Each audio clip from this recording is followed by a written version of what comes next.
Zee मराठीवरील सारं काही तिच्यासाठी या मालिकेनं निरोप घेतला। या मालिकेतील श्रीनू, ओवी, नीरज, निशी या भूमिका प्रेक्षकांच्या खूप पसंतीस उतरल्या होत्या। आता या मालिकेतील एक कलाकार लवकरच लग्नबंधनात अडकणार आहे। या कलाकाराचा मेहंदी सोहळा नुकताच पार पडला आणि सगळ्यांच्या भुवया उंचावल्या। या मालिकेतील श्रीनूची भूमिका निभावणारा अभिनेता अभिषेक गावकर लवकरच विवाहबद्ध होणार आहे। खास गोष्ट म्हणजे त्याची होणारी बायको ही डिजिटल क्रिएटर आहे। तो डिजिटल क्रिएटर सोनाली गुरव सोबत लग्नबंधनात अडकतोय। गुढीपाडव्याच्या दिवशी या दोघांचा साखरपुडा पार पडला होता। त्यानंतर आज या दोघांचा लग्न सोहळा पार पडतोय। काल ह्यांची मेहंदी पार पडली। सोनाली अभिषेकची मेहंदी असं कॅप्शन देऊन त्यांनी या सोहळ्याचे खास क्षण चाहत्यांसोबत सोशल मीडियावर शेअर केले आहेत। अभिषेक हा ब्रह्मास्त्र या एकांकिकेने प्रकाश झोतात आला होता। रात्रीच खेळ चाले या मालिकेमुळे त्याला अजून प्रसिद्धी मिळाली।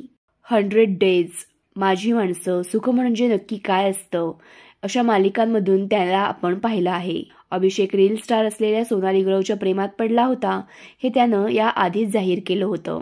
आता ते लग्नबंधनात अडकतायत। त्यांना SB मराठी एंटरटेनमेंट कडून खूप साऱ्या शुभेच्छा। तर मग तुम्ही सुख म्हणजे नक्की काय असतं मालिकेतील या अभिनेत्याला ओळखलत का?